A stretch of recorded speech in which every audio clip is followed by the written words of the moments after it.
That night, under the thin yellow glow of the recovery room, the bobcat lay so still it looked like it had forgotten how to answer the world. The vet tried a light. No blink. Footsteps. No turn of the head. Everyone thought they were watching the last few hours slip away. Then a dog walked in. No barking, no rushing. Just lowered herself at the perfect distance. And somehow, the bobcat's breathing eased.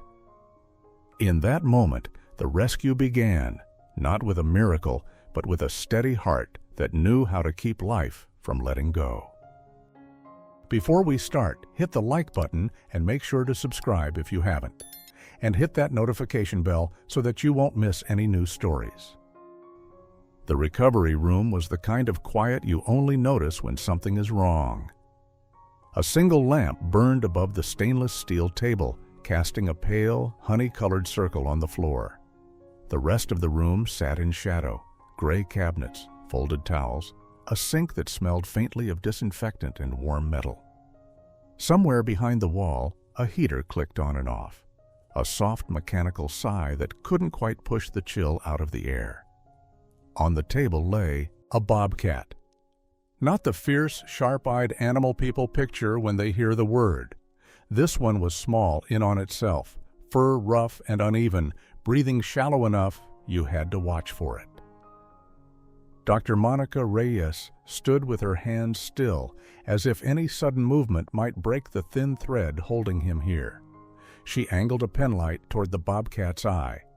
No blink, no flinch. She tried again, slower. Nothing. Grant Lawson, the center's rescue coordinator, swallowed hard. He'd seen broken wings, snapped legs, animals starved down to bone. But this was different. This was the emptiness of a body that didn't answer back. No startled kick, no angry hiss, no warning that said, "I'm still in there." Monica set the light down and checked the monitors with the calm of someone who knows panic doesn't save lives. "He's barely responding," she said quietly. "The kind of condition that makes emergency veterinary care feel like you're racing a clock you can't see." Grant nodded, hearing the words, but also hearing the other sounds, the steady hum of the oxygen concentrator, the faint drip of fluids, the far-off rattle of wind against the building. Outside, Oregon nights could turn cold fast, and the center relied on a home backup generator for storms and outages. Tonight the power held, but the air still felt like winter pressing its face to the glass. Monica leaned closer, her voice dropping further. "He may not be able to see," she said, "and his hearing, it's not looking good."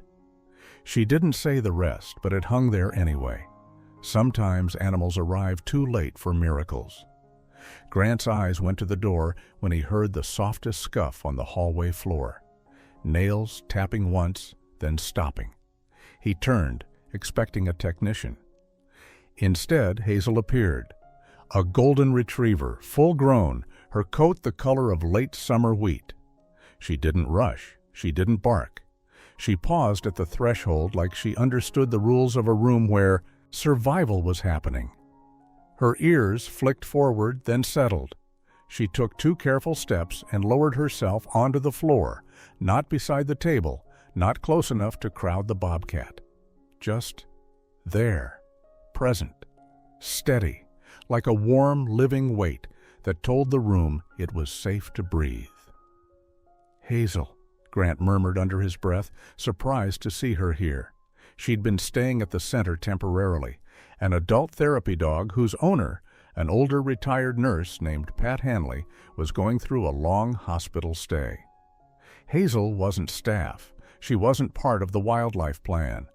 But Hazel didn't act like a visitor. She acted like she'd been called. Monica watched for any sign of stress in the bobcat, the tightening of muscles, the sudden spike of breathing, that desperate thrashing that could undo hours of care. Grant held his breath, ready to step in. Nothing happened. And then, in a way so small it felt almost impossible to trust, the bobcat's breathing eased. The tight, shallow pull of air softened into something more regular. His shoulders, Those tense little ridges of bone and fear lowered a fraction. Monica didn't smile. She didn't allow herself that kind of hope yet. But her eyes softened. "Sometimes," she said, "the nervous system just needs one steady presence. Not noise, not pressure, just steadiness." Grant glanced at the cabinet where intake forms and invoices were stacked. Keeping a case like this alive meant resources, medication, round-the-clock monitoring, diagnostics that cost more than most people realize.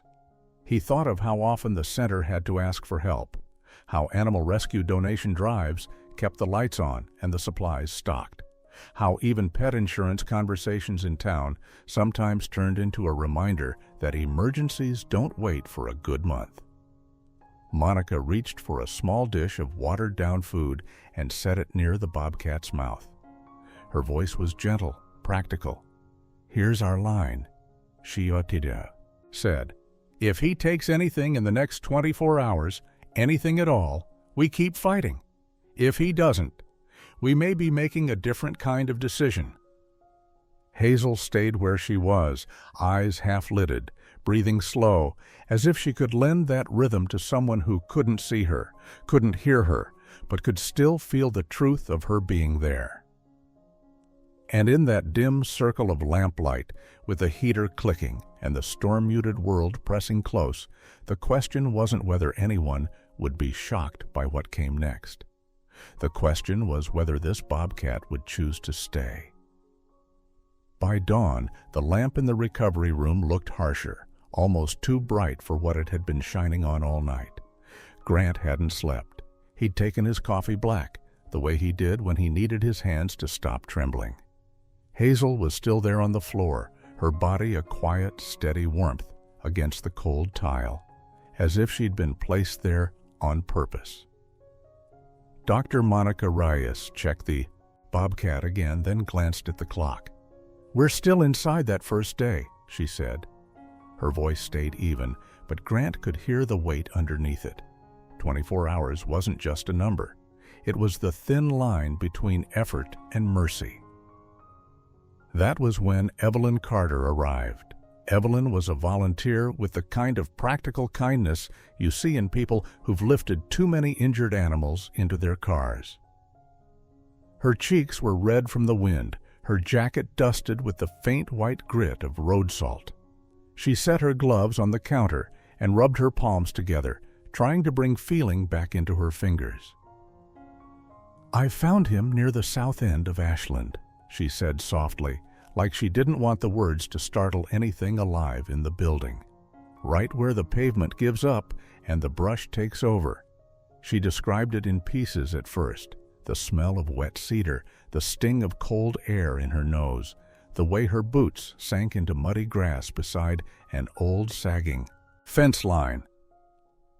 She'd been on her way home from a late errand when she noticed a shape that didn't belong. At first she thought it was a pile of leaves caught in the wire. Then the pile breathed. Up close it wasn't dramatic. It was worse than dramatic. The bobcat's coat looked dull, patchy, like it had been rubbed raw by weeks of itching. His ribs didn't stick out sharply, but his body had that drawn, depleted look, like something had been eating away at him quietly for a long time. When she crouched a few feet away and spoke, he didn't turn toward her voice. When she shifted her flashlight beam, he didn't squint or blink. His head lifted a fraction, then fell again, as if holding it up cost too much. Evelyn called Grant from the roadside. Grant called Monica. No hero speeches, just calm instructions, the same way a good emergency vet clinic talks you through the first minutes of a crisis. Keep him warm. Keep him still. Don't try to feed him. Don't bring him into your house. Get him here. By the time they carried him into the center, his paws were cold to the touch. His breathing sounded dry, like paper rubbing together. Evelyn watched Leon Kim, the lead technician, slide him onto the table with practiced gentleness. Leon's face stayed neutral, but his eyes sharpened when he saw the skin beneath the fur. "Let's get films," he said. The X-ray room smelled like rubber mats and clean dust. The machine hummed, a low electric purr. Evelyn stood behind the glass with Grant, arms folded tight across her chest, listening to the quiet clicks as Leon positioned the Bobcat. On the screen, when the image finally appeared, the room seemed to lose oxygen. Tiny bright flecks, several of them, were scattered through the tissue like grains of metal. Not one clean injury, not one accident. Just the kind of cruel, careless damage that can happen when someone treats a living animal like target practice. Evelyn's stomach turned. Her throat went tight. "Who would do that?" she whispered. Grant didn't answer the question the way anger wanted him to. He answered it the way responsibility demanded. "We document," he said. "We report. We focus on keeping him alive." Monica came in, studied the images, and then looked at the Bobcat on the table, still, exhausted, barely present. Evelyn watched Monica's expression shift into something more sober than she'd seen the night before. "Let's give him a name," Evelyn said, almost pleading, as if a name might anchor him. Not something cute, something that means he made it this far. Grant nodded once. "Marlowe," he said. Simple, solid, like a place you could come back to. Monica drew blood for labs, her movements calm and exact. Outside the window, the morning light was thin and silver, the kind that makes everything look colder than it is. Hazel's nails clicked softly as she repositioned herself in the hallway, still quiet, still waiting. An hour later, the lab. Results printed out with a faint mechanical whir. Monica read them once, then again. Her jaw tightened, just slightly. Grant saw it and felt his chest sink. Monica folded the paper and met Evelyn's eyes. "He's been carrying more than we thought," she said. "And if we don't stabilize him fast, those next 24 hours won't be enough." The paper Monica held felt too thin to carry news that heavy. She laid the lab results on the counter beside the sink, where the overhead light turned everything a little unforgiving. White tiles, steel edges, the faint yellow stain of iodine on a cotton pad. "He's dehydrated to a dangerous level," she said. "His body's fighting infection on more than one front, and he's in pain." Evelyn stared at the numbers, not really understanding them, only understanding Monica's tone. Grant did, though. He'd heard the same careful language in an emergency vet clinic on other nights, the kind where you can smell stale coffee, and rubbing alcohol at the same time, and every decision costs something: time, money, hope. "So we sedate him and clean the wounds," Evelyn said, trying to sound steady. Monica shook her head once, slow, final. "Not yet. Right now, anesthesia could be what kills him. His system is too unstable. If we push too hard, too fast, we may not get him back." The room went quiet, except for the low hum of the heater and the soft tick of the wall clock. The kind of sound you can feel in your jaw. Evelyn's hands tightened around the edge of the counter until her knuckles blanched. "So what do we do?" she whispered. "We stabilize," Monica said. "Fluids, pain control, treatment for the mange, antibiotics, warmth. We buy him time, the only honest way, 1 hour at a time." She paused, then added, "This is what wildlife rehabilitation looks like. It's not dramatic, it's disciplined." They moved Marlowe with the gentlest efficiency. Fresh blankets warmed in a dryer, heat pads set low, the IV line secured and checked twice. Leon adjusted the oxygen flow and listened to Marlowe's chest with a stethoscope, his face calm but focused. Each breath still sounded thin, like wind slipping under a door. Marlowe's eyes stayed dull, unfocused. His ears didn't swivel toward voices. When Monica touched his shoulder to reposition him, his body flinched, not from fear, but from pain that had been living in him for too long. That was when the panic hit. Without warning, Marlowe tried to rise, muscles seizing as if the touch had startled a reflex deep in his spine. The movement wasn't strong, but it was frantic. His claws scraped against the table with a dry, sharp sound. The monitor beeped faster. Leon reached in to steady him, careful not to restrain too hard, careful not to turn stress into injury. Evelyn stepped back, breath caught in her throat. Grant's hands hovered, ready to help, but he remembered Monica's rule. No chaos in the room. Chaos spreads. Then Hazel appeared at the doorway again, like she'd been listening for trouble. She didn't rush the table. She didn't crowd. She simply crossed the floor and lowered herself into the same spot as before, her body angled sideways, non-threatening, her breathing slow enough to be contagious. You could hear it if you listened. Soft inhale, soft exhale, steady as a metronome. Marlowe's scrambling slowed. His shoulders trembled, then eased. The frantic scraping stopped. His chest still rose and fell too fast, but it wasn't shattering anymore. It was returning to rhythm. Monica watched the change with a look that was part science, part gratitude. "Stress can kill," she murmured. "Sometimes the most valuable medicine is the thing that lowers it." She prepared a shallow dish, warm, watered-down food with a scent that filled the room, rich and meaty, meant to tempt an animal that had forgotten hunger was safe. She placed it near Marlowe's mouth, then backed away. Minutes passed. The heater clicked. The IV dripped. Somewhere down the hall, a door closed with a soft thud. Marlowe's tongue moved once, barely. A faint lick, like a question asked in the dark. Evelyn's eyes stung. Grant let out a breath he didn't realize he'd been holding. Monica didn't celebrate. She simply nodded, as if acknowledging a hard-earned fact. "That's our sign," she said. "We keep going." Grant glanced at the intake folder again, already thinking ahead. How they'd afford the next diagnostics, the medications, the imaging, the kind of veterinary care that adds up quickly even when everyone donates their time. He'd seen people in town talk about pet insurance and health coverage like it was optional, until a crisis made it painfully real.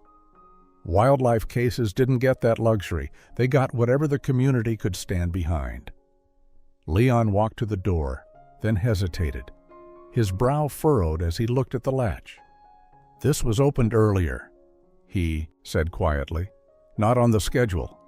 Grant's stomach tightened. "Are you sure?" Leon nodded. "I'm sure." Monica's gaze lifted from Marlowe to Grant, and the warmth in the room seemed to cool again. If someone had been careless, or worse, if someone had been curious enough to break protocol, Marlowe's fragile progress could be at risk. And out in the bright, ordinary morning, someone else might already be asking questions about what the center was doing behind these doors. By late afternoon, the building smelled of warmed towels and antiseptic, with a faint, earthy note that always clung to wildlife cases no matter how clean the room was. Outside, the light had turned the color of pewter, and the wind kept nudging the siding as if it wanted in. Grant didn't like mysteries, especially the kind that showed up as a door latch out of place. He walked the hallway with Leon beside him, both of them listening to the small sounds that meant more than they should. The soft squeak of rubber soles, the whisper of paper as Leon carried clipboards, the low, steady hum of the security system panel near the office door. Grant checked the camera feed on a monitor. Nothing obvious, just empty corridors, clean corners, and the recovery room door that looked perfectly normal. "Could it have been us?" Evelyn asked, trailing behind them. Her voice had that tight edge people get when they're trying not to feel guilty. Leon shook his head. "I'm careful with that latch, I have to be." Grant didn't accuse anyone. He just filed it away. In a place like this, a small mistake could cost an animal its life, or cost the center its credibility. Back in the recovery room, Dr. Monica Reyes stood over Marlowe's chart, the paper marked with neat, controlled handwriting. Marlowe lay under a blanket, his breathing steadier now, but his eyes still didn't track. His ears still didn't flick toward the sound of Monica's voice. The only hint that he registered, the world at all, was the way his shoulders softened when Hazel was nearby. Hazel lifted her head when Grant entered, then lowered it again, calm as a deep lake. Her coat caught the light in warm bands, gold and cream, while the rest of the room stayed gray. "She's not supposed to be in here," Evelyn murmured, not unkindly, more like someone afraid to name what everyone could already see. Monica didn't look up at first. "She's not touching him," she said. "She's not turning him into a pet. She's doing something I can measure, lowering stress. And right now, stress is as dangerous as infection." Grant exhaled slowly. "We need to know more about her," he said. That evening, he called Pat Hanley. Pat's voice on speakerphone sounded thin, tired, but clear. An older woman who had spent a lifetime staying calm in hard moments. She explained that Hazel had been a certified therapy dog, used to sitting with adults in rehab wards and hospice rooms, trained to offer comfort without getting in the way. Pat had taken a fall, complications followed, and the hospital stay stretched longer than anyone expected. "I hate that she's not with me," Pat said softly, "but Hazel has always known how to be steady for someone who's struggling." When Grant ended the call, he stood for a moment in the quiet office, staring at the donation jar near the front desk. Wildlife cases didn't come with a billing department or payment plans. They came with community support, animal rescue donations, and the kind of careful budgeting that made every medication and every scan feel like a decision. He'd heard plenty of people talk about pet insurance when they wanted to protect their own dogs and cats from an emergency vet bill. Here, there was only the hope that enough people would care. The next morning, the air outside snapped cold enough to sting. Tires crunched over gravel as a state vehicle pulled into the lot. Grant watched from the window as a woman stepped out, her posture straight, her expression professional. Dana Brooks. She walked in carrying a folder and the crisp smell of winter air. "I'm here for a routine compliance check," she said, her tone polite but firm. "I heard you have a bobcat in critical condition." Monica met her at the door, calm as ever. Evelyn held her breath. Leon's hand tightened around his pen. Dana's eyes moved past them, down the hall, toward the recovery room. "And I also heard," she added, "that you've got a domestic dog spending time with him." The room felt suddenly smaller, as if the walls had leaned in. Grant forced his voice to stay steady. "It's controlled," he said. "No contact, no handling. She's helping keep him calm." Dana nodded once, not agreeing, not disagreeing, just recording. "I'll need to see your protocol," she said, "and your footage." Grant's stomach sank at the last word. Footage meant cameras. Cameras meant that open latch. And if someone had been in that hallway when they shouldn't have been, the center might be facing more than a sick bobcat. As Dana opened her folder, the lights overhead flickered once, quick as a blink, then steadied again. Outside, the wind rose, sharper now, carrying the faint rattle of branches against the roof. Grant looked at the window, then at the security monitor. Something about the weather felt like a warning. The weather changed the way it always does when trouble is coming. Quiet first, then sharp. By early evening, the sky over Ashland had turned the color of wet slate, and the trees behind the center moved in slow, uneasy waves. Inside, the building felt warmer than it should have, the air carrying that dry, electric smell that sometimes comes right before a storm. Grant made one more round through the hallways, listening to the ordinary sounds that meant everything was still working. The soft drone of the heater, the low hum from the refrigerator where medications were stored, the faint click of the security system as it cycled. Dana Brooks had left hours earlier with a copy of their protocols and a promise to follow up. Grant couldn't decide which felt worse, her professionalism or the fact that it left no room for pleading. He checked the recovery room window and saw Hazel lying in her usual place, her coat catching the lamplight like brushed gold. Marlo lay under a blanket, eye drip steady, breath quieter than it had been days ago. Monica was at the counter, writing notes with the calm precision of someone who had learned to hold hope in one hand and reality in the other. "He's stable," she said, almost to herself. "Not safe. Stable." Then the lights flickered, once, twice. A cold knot tightened behind Grant's ribs. He knew this building.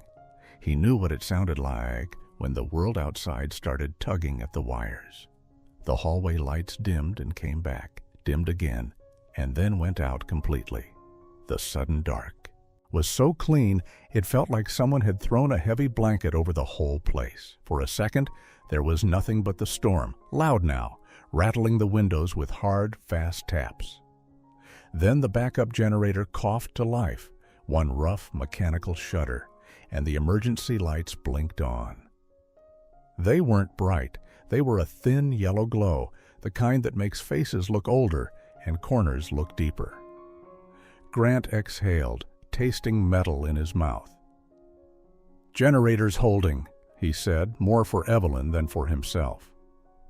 Evelyn had come in to help stock blankets and prep warmed fluids, her hands smelling faintly of laundry soap and iodine. Monica's eyes stayed on Marlo. "Keep the room warm," she said. "Even a small drop matters." They worked quietly, the way you do when a single loud sound could undo hours of progress.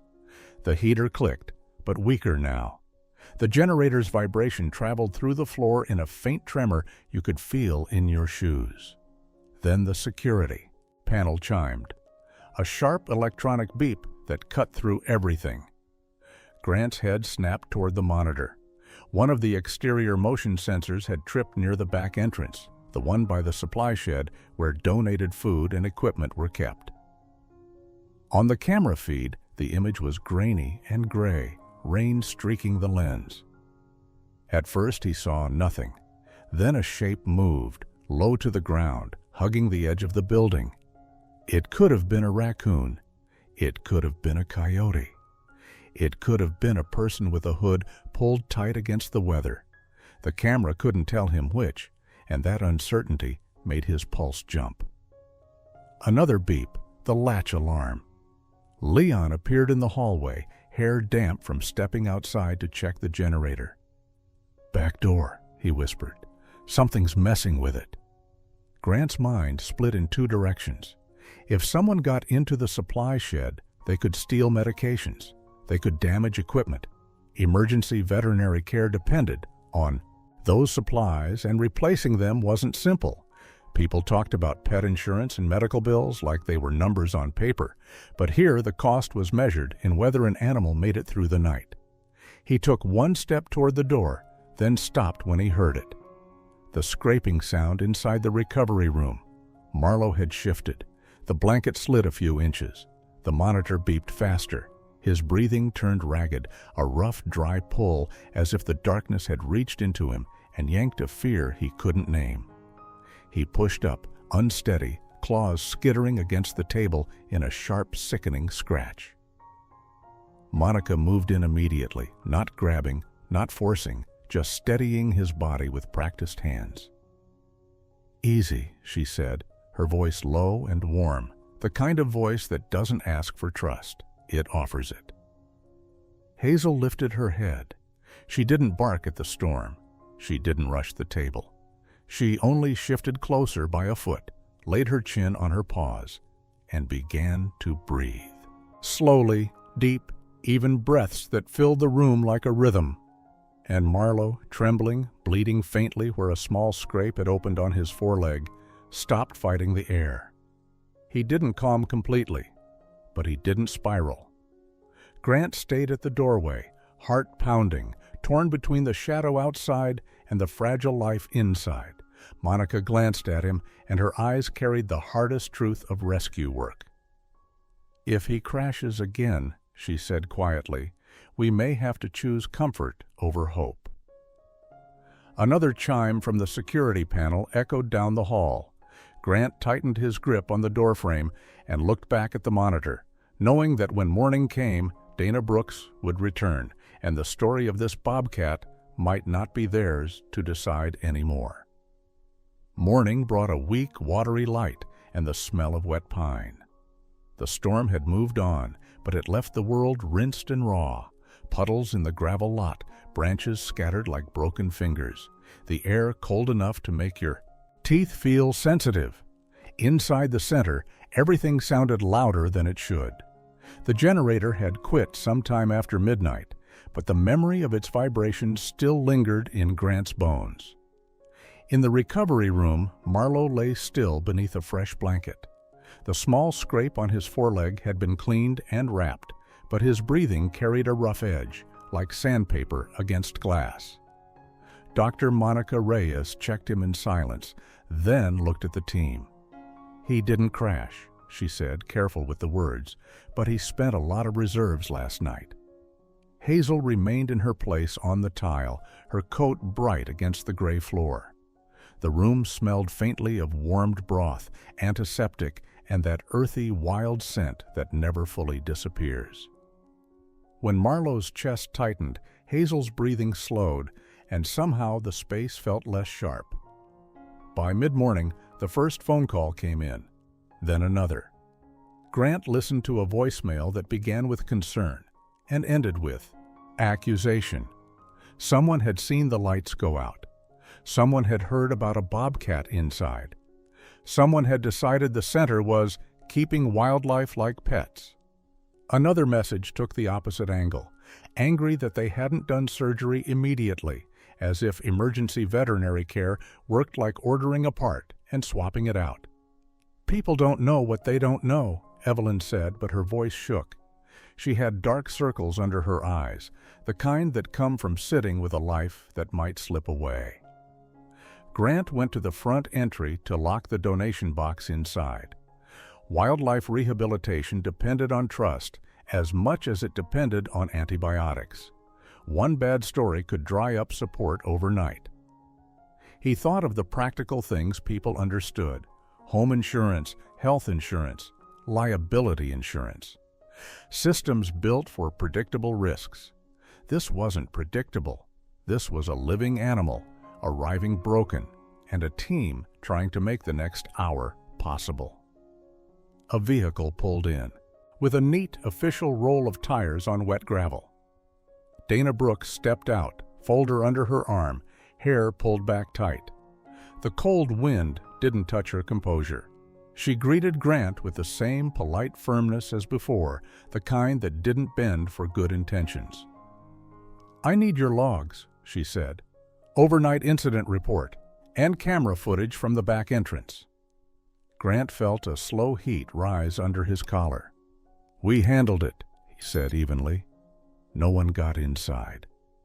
Dana's gaze held. "I'm not here to argue. I'm here to assess risk. To the animal, to your staff, and to the public." In the hallway, Leon Kim pulled up the camera feed. The storm had smeared the lens, but the movement was there, something low, then a pause, then a shift that looked almost deliberate. Dana watched without comment, eyes narrowing slightly as she rewound the clip.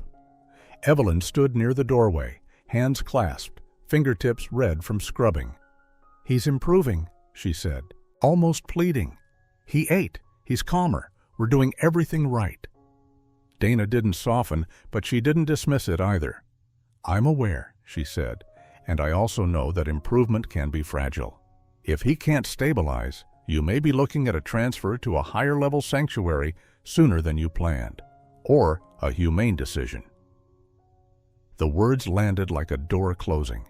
As if on cue, a sharp, urgent beep echoed from the recovery room. Monica's head snapped toward the sound. She moved fast, the way experienced people do when they don't want to scare the patient. Marlowe's temperature had climbed. His breathing grew shallow again, and his body tensed, as if bracing for pain. Monica's hands were steady, but her voice dropped to a low murmur. "He's spiking," she said. "Infection's flaring." Evelyn's throat tightened. Grant felt the room tilt, not from drama, but from the cold math of it. Medication, monitoring, more diagnostics, more cost, more time. He thought grimly of all the ways people prepare for crisis: retirement plans, long-term care insurance, a savings account for medical bills, and how none of that mattered to a wild animal fighting for air. Monica looked up at Grant and Dana. "We have 48 hours, she said. "If we don't get ahead of this, we're not talking about progress anymore. We're talking about suffering." Later, when Dana stepped outside to take a call, Leon leaned close to Grant, voice barely above a whisper. "There's something else," he said. He held up a printed image from the earlier films, one Leon had studied too carefully to ignore. "These injuries," he said, tapping the paper, "some of them aren't new. He's been carrying this a long time." Grant stared at the image, feeling a strange mix of anger and sorrow tighten his chest. If Marlowe had been surviving like this for weeks, maybe months, then what happened last night at their back door might not have been the first time someone had come too close to him. It might have been the first time they came too close to the truth. The next 48 hours didn't feel like time so much as pressure. Everything in the center narrowed to a routine measured in small human sounds: the crisp tear of medical tape, the soft thunk of a cabinet door closing, the steady drip of fluids that became its own kind of prayer. The air in the recovery room stayed warm, almost too warm, and smelled of broth, disinfectant, and that faint, wild musk that reminded everyone Marlowe wasn't a pet and never would be. Monica worked with a quiet focus that made the rest of them speak softer. She adjusted antibiotics, watched Marlowe's temperature, checked his gums, listened to his lungs. When his fever finally broke, it didn't happen with fanfare. It happened like a tide turning. One moment his breathing was tight and shallow, the next it loosened just enough that Grant felt his own shoulders drop. Evelyn sat against the wall with a cup of lukewarm tea cooling in her hands. The cup smelled like chamomile and metal from the old spoon. "He's been carrying it for so long," she said once, voice raw. "Those older injuries. How does an animal do that?" Grant didn't have an answer that made it better. He only said the truth. They endure until they can't. On the morning Monica finally said the words out loud, the sky outside was bright and hard, the kind of winter blue that makes everything look sharper than it is. "He's improving," Monica said, "but he's not recovering in a way that will ever put him back in the wild." Evelyn's eyes lifted quickly, as if she might argue. Then she stopped. By now, she understood the difference between hope and fantasy. Marlowe's eyes still didn't track light the way they should. His ears still didn't flick at footsteps. He could stand, yes, and he could eat, yes, but his movements were cautious and slow, guided more by smell and vibration than sight or sound. In the wild, that meant danger. It meant hunger. It meant losing. Dana Brooks returned that afternoon, not with suspicion this time, but with a kind of official gravity. She watched Marlowe through the glass, then turned to Monica. "A long-term facility is the ethical choice," she said. "A sanctuary with specialized care. Less noise, more space, predictable routines."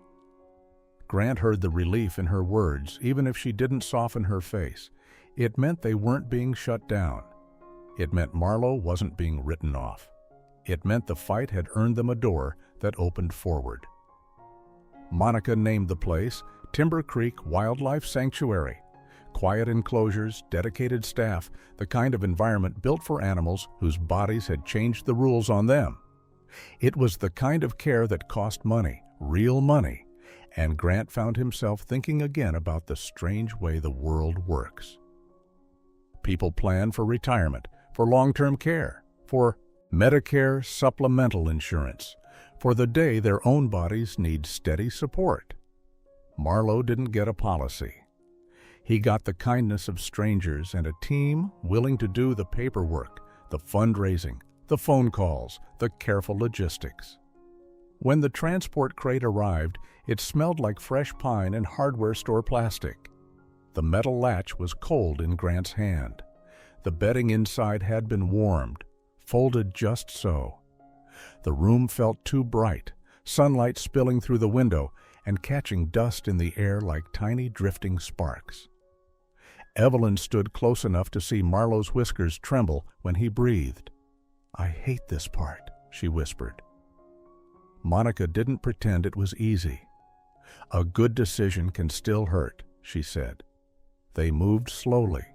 No sudden gestures. No crowding. Leon guided Marlowe with a towel like a soft wall, giving him direction without panic. Marlowe stepped forward, hesitant, then paused. His nose lifted. He tasted the air. Hazel was in the hallway. Grant hadn't brought her in. No one had. She was simply there, as if she understood the shape of the moment. Her nails clicked once on the tile. Then she stopped and lay down, again at that exact right distance, not close enough to confuse him, close enough to be felt. Marlowe's shoulders loosened. He took another step, then another. When he finally settled into the crate, the sound wasn't dramatic. Just the quiet rustle of fur against blanket. The soft exhale of an animal that had been fighting for every breath and had somehow reached the next chapter. Evelyn's eyes shone, but she didn't cry the way people do in movies. She just stood still, one hand resting on the edge of the crate, feeling the faint vibration of Marlowe's breathing through the wood. Grant latched the door. The metal clicked shut, clean, final, and gentle all at once. As they loaded the crate into the vehicle, Monica handed Dana the final paperwork. Dana signed, then looked at Grant. "You did." "Right," she said, quietly enough that it felt like a private acknowledgement. On the drive back after the transport team left, Evelyn's phone buzzed. A message from Pat Hanley. "I saw the update you sent," it read. "I need to talk to you about Hazel." Evelyn stared at the screen, the words bright against the dim car interior. Grant's hands tightened on the steering wheel. Because whatever Pat was about to say, Grant could feel it in his gut. Hazel's story wasn't finished. 3 months is long enough for a place to stop echoing with panic. The center in Ashland returned to its ordinary rhythm. Phones ringing, volunteers sweeping floors, the familiar smell of laundry soap and disinfectant drifting through the halls. But every so often, Grant would walk past the recovery room and remember the dim lamplight, the generator's shudder, and the sound of Marlowe's claws scraping when fear tried to take him. Evelyn kept checking her email like someone waiting for a letter from far away. Monica pretended she didn't, but Grant saw her glance at the inbox too. In rescue work, you don't get many clean endings. You get stable. You get managed. You get not suffering today. And you learn to be grateful for that. The video from Timber Creek arrived on a quiet morning, the kind where the sunlight looks soft, filtered through cloud, and the world outside feels temporarily gentle. Grant opened it on the office computer. The screen glowed in the dim room, and for a moment the only sound was the low whir of the old desktop fan. Then Timber Creek's caretaker spoke off camera, voice calm and warm. The lens panned across an enclosure that looked like peace. Tall pines, leaf litter, a sheltered den box, and a wide, clean path worn into the ground. The colors were all earth tones, deep green needles, brown bark, the gray of weathered wood. No harsh shadows, no sudden noise. Marlowe stepped into view. He moved slowly, not weakly, carefully. His coat had filled back in, thick and clean, the patchiness gone.